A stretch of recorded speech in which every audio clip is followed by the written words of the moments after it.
Hello everyone, welcome to my class. In today's class, we will discuss some questions of exercise 3.3. Question number 10 is, explain how this figure is trapezium. Which of its two sides are parallel? We are given a figure. We have to find out that how this figure is a trapezium. We are given two angles. One angle is 100 and another angle is 80 degree. अगर हम इसमें देखें, here angle M plus angle L, this is equal to 100 plus 80, 180 degree. Angle M और angle L का जो total है वो हमारे पास आ गया 180 degree. It means this is the sum of interior opposite angles. Sum of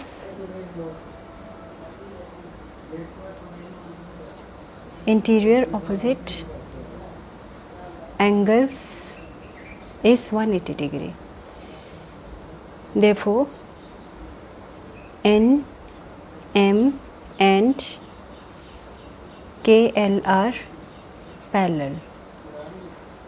देखिए इसमें क्या है, अगर हमारे पास कोई भी दो एंगल्स का टोटल 180 डिग्री आता है, then what does it mean कि ये जो दो लाइंस हैं ये हमेशा पैरेलल होंगी. हमें देखना है, देखिए हमारे पास एन दिखने में तो ये दोनों लाइंस पैरेलल दिख रही हैं, लेकिन हमें ये गिवन नहीं है. तो हम क्या करेंगे, हमने जो इनके इंटीरियर ऑपोजिट एंगल्स हैं उनको ऐड किया. 180 को ऐड करके हमारे पास आंसर आया 180 degree. It means sum of interior opposite angles is 180 degree. और 180 डिग्री अगर इंटीरियर ऑपोजिट एंगल्स का सम आता है, इसका मतलब क्या होता है कि जिस लाइंस पे ये एंगल बन रहे हैं वो लाइंस आपस में पैरेलल होंगी. ठीक है, ऑपोजिट भी बोल सकते हैं. अगर हमारे पास दो लाइंस पैरेलल हैं तो इनका इंटीरियर ऑपोजिट एंगल्स का सम 180 होगा. अगर इंटीरियर ऑपोजिट एंगल्स का सम 180 है, इट मीन्स ये दो लाइंस हमारे पास पैरेलल हैं. Therefore NM and KL are parallel. और ट्रेपेजियम की प्रॉपर्टी क्या होती है, ट्रेपेजियम की प्रॉपर्टी में हमारे पास कोई भी एक पेयर पैरेलल होना चाहिए. अब इस क्वाड्रिलेटरल में हमारे पास NM और KL पैरेलल आ गए. So therefore hence KLMN is a trapezium. Therefore ये ट्रेपेजियम हो गया क्योंकि इसमें हमारे पास एक सेट पैरेलल आ गया लाइंस का. ठीक है, ये था हमारा question number 10. Question number 11 is, हमारे पास क्वेश्चन नंबर 11 में एक फिगर गिवन है.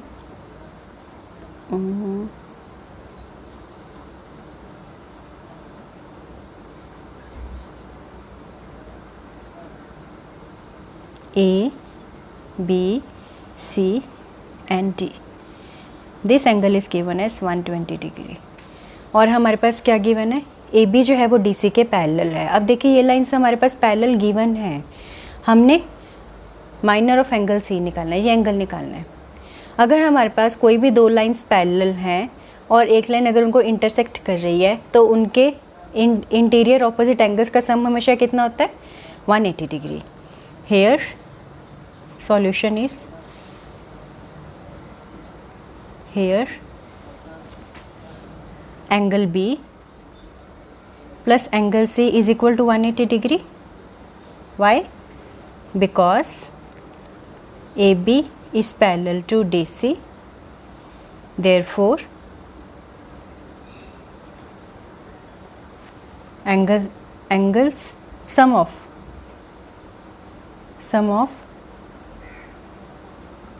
interior opposite angles is 180 degree. दो लाइन्स हमारे पास पैरेलल गिवन है तो इनका इंटीरियर ऑपोजिट एंगल्स का सम कितना होगा, 180 डिग्री. अब इसमें हम वैल्यूज डाल देंगे इनकी. बी है हमारे पास 120 प्लस ये हमने निकालना है which is equal to 180 degree. 120 यहाँ पर ऐड हो रहा है, राइट साइड जाके सब्ट्रैक्ट हो जाएगा which is equal to 60 degree. तो ये हमने sum of interior opposite angles की हेल्प से इन दोनों को प्लस करके 180 से सब्ट्रैक्ट कर दिया तो हमारे पास एंगल सी आ गया. This is question number 11. Now question number 12. This is the last question of this exercise. Question number 12 is find the measure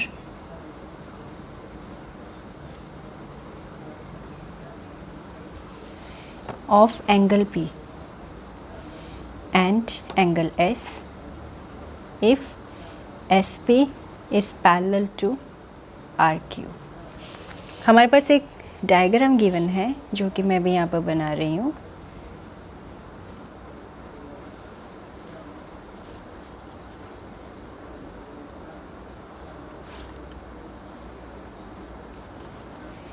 P, Q, R and S. This is 90 degree given in question. हमने क्या निकालना है? Angle P and angle S. Angle P and angle S हमने find out करना है, लेकिन हमारे पास एक कंडीशन गिवन है कि SP is parallel to RQ. If SP is parallel to RQ and SR is intersecting them, then the sum of these two angles will be equal to 180 degree.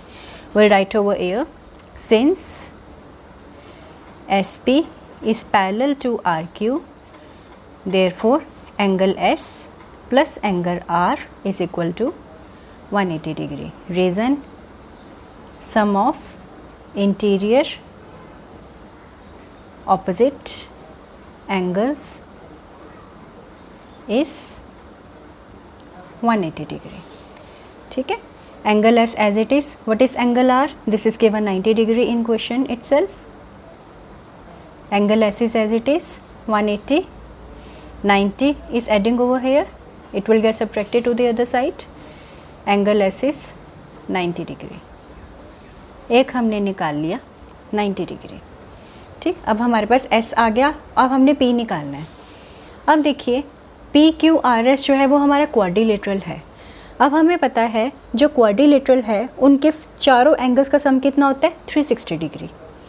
इसमें हम लिखेंगे in quadrilateral PQRS angle P plus angle Q plus R plus S is equal to 360 degree. Angle sum property of quadrilateral. ठीक है. Quadrilateral के सभी angles का सम कितना होता है? 360 डिग्री. ट्रायंगल के तीनों एंगल्स का सम कितना होता है? 180 डिग्री. क्वाड्रिलेटरल में 360 डिग्री.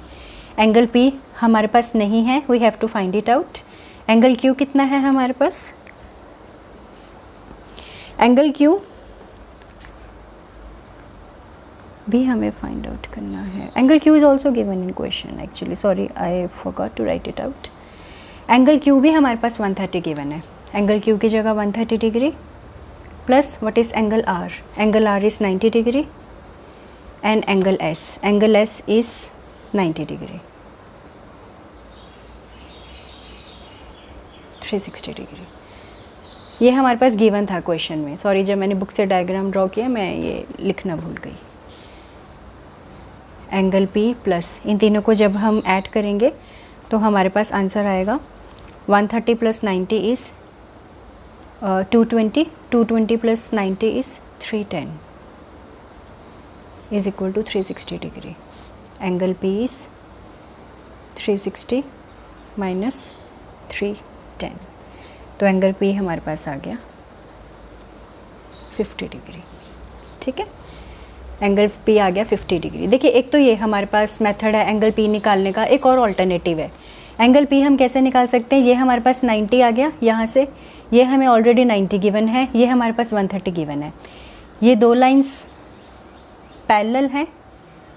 ये इनको इंटरसेक्ट कर रही है, तो इनका इंटीरियर ऑपोजिट एंगल्स का सम कितना होगा? 180 degree. 180 this plus 130 is equal to 180 degree.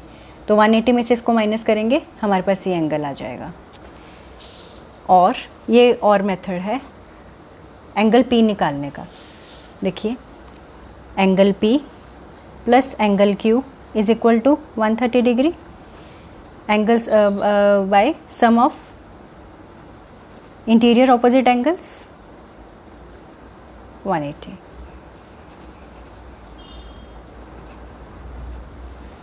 दोनों लाइंस पैरेलल हैं, इनको इंटरसेक्ट कर रही है। इसका जो सम होगा इन दोनों का वो 180 डिग्री आएगा। P हमें पता नहीं, P हमने फाइंड आउट करना है। Q हमारे पास 130 डिग्री है, एंगल P इज़ 50 डिग्री। देखिए हमारे पास दो तरह से हमने इसको निकाल लिया। आपको जैसा अच्छा लगे, आपको जैसा इजी लगे, आप दोनों मेथड्स में से कोई भी अप्लाई कर सकते हैं। तो इसी के साथ हमारी एक्सरसाइज 3.3 कंप्लीट हो गई। आई होप आपको ये अच्छे से समझ आ गए होंगे तीनों क्वेश्चंस। अगर किसी को कोई डाउट है तो वो पूछ सकते हैं। और अगर आपको मेरा पढ़ाया हुआ अच्छा लग रहा है तो काइंडली मेरी वीडियोज़ को लाइक करिए, मेरे चैनल को सब्सक्राइब करिए। Thank you so much. God bless you.